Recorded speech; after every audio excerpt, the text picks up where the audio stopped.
Inflation is at its highest level in 40 years, and you've probably seen that interest rates have risen so high for the first time since 2018 to confront the current inflation, which the coronavirus outbreak has fueled. In this video, we'll talk about the real reason behind this soaring interest rate and its effect on the mortgage market that you don't want to miss.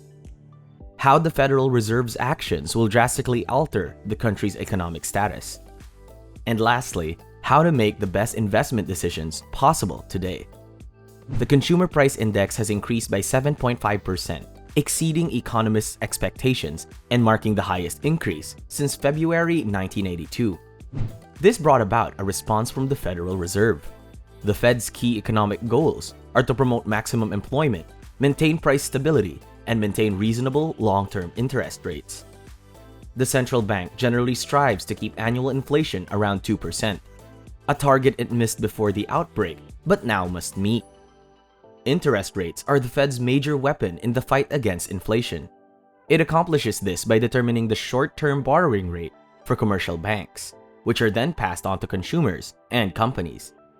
The rate has its effects literally on everything, from credit card interest rates to mortgages and car loans.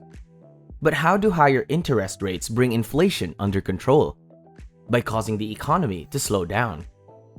Chief Financial Analyst at Bankrate, Greg McBride, has stated, "The Fed uses interest rates as either a gas pedal or a brake on the economy when needed. With inflation running high, they can raise interest rates and use that to pump the brakes on the economy in an effort to get inflation under control. The Fed's goal is to make borrowing more expensive so that individuals and businesses delay making investments, reducing demand and restoring price stability. There may also be a side consequence of reducing supply chain concerns, which is one of the key reasons for the current price spike. Despite this, the Fed has no direct influence or ability to solve supply chain issues. We'll deal with outside wage gains as long as the supply chain is a problem, which drives inflation. Economists are concerned that the Feds would raise interest rates too soon and reduce demand too much, stalling the recovery. If businesses stop hiring, this could result in a higher unemployment rate. If the Feds go too far with rate hikes, the economy could fall into recession, stalling and undoing the gains made thus far. Inflation treatment is similar to chemotherapy in that it necessitates the death of sectors of the economy in order to slow things down, which is not a pleasant treatment. Of course, any action taken by the Fed will take time to affect the economy and reduce inflation. That's why the Federal Open Market Committee keeps a close eye on economic statistics when deciding how much and how often to boost interest rates.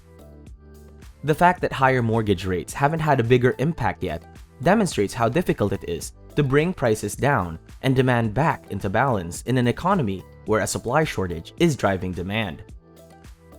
We are all waiting for a price drop, but rates, rentals, and the cost of everything else are rising. Increases in the Federal Reserve's policy rate, which are used to combat rising inflation, may have the opposite effect on the current housing market.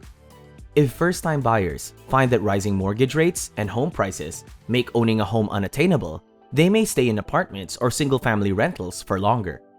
This will put pressure on the rental sector, which is already seeing substantial price hikes. Higher rent might make it more difficult for the Fed to get inflation down, in addition to making it more difficult for people to pay their obligations.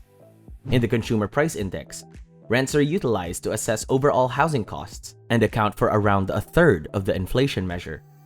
So far, the most visible signs of the house market stalling have shown on the West Coast, where rising interest rates appear to have exceeded the budgets of potential purchasers. According to a recent blog post by Redfin economists, while the market was still hot by many measures, there were some early signs of cooling, which would most likely translate into slower price growth throughout the year, as the impact of rates was seen. In California, for example, home tours were down from a year ago in the last week of March. Redfin has also noticed a decrease in house search activity and fewer prospective buyers contacting agents. That's it for this video, and thank you for watching. Don't forget to subscribe to this channel for more amazing content. I'll see you in the next one.